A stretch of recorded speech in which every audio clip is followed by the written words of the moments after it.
अंजनीच्या सुता तुला रामाचं वरदान, अंजनीच्या सुता तुला रामाचं वरदान।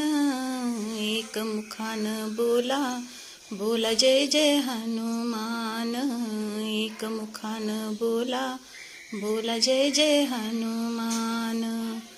तर हनुमान जयंतीच्या सर्वांना खूप खूप शुभेच्छा। तर हनुमान जयंतीनिमित्त त्यांना आवडणारा पदार्थ म्हणजे बघा चुरमा लाडू। तर कसा बनवला, पीठ मळलेला मी काही व्हिडिओ केलेला नाही, पण पिठामध्ये काय वापरलं आहे तर गव्हाचं पीठ, थोडासा रवा आणि बेसन हे छान असं तेल घालून मळून घेतलेलं आहे। आणि नंतर बघा याचा गोळा छान असा करून एकदम घट्टसर असं तूप घातलेलं आहे। त्याच्यामध्ये 1-2 चमचे मी तूप घातलेलं आहे आणि असाच गोळा फक्त मळून घेतलेला आहे, घडी वगैरे काही केली नाही।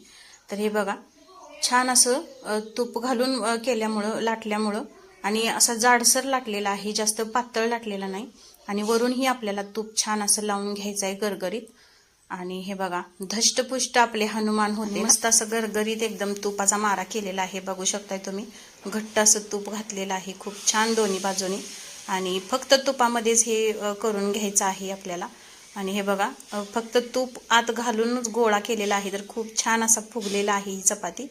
आणि अशा पद्धतीने तुपाचा मारा करून व्यवस्थित अशी, तर हे बघा असा कलर सुंदर आलेला आहे चपातीला। तर मोठे मोठे तुकडे करून मी मिक्सरच्या भांड्यामध्ये फिरवून घेतलं।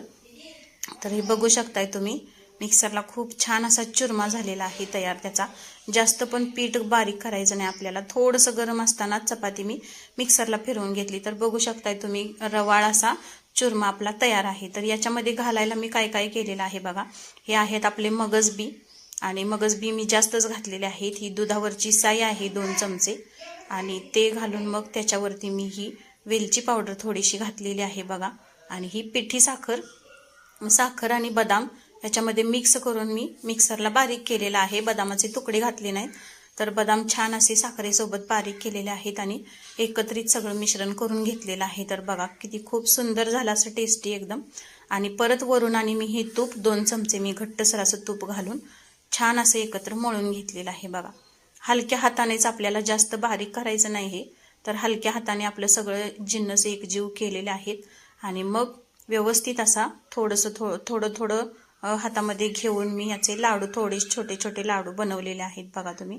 तर अशा पद्धतीने आपले चुरमा लाडू तयार आहेत।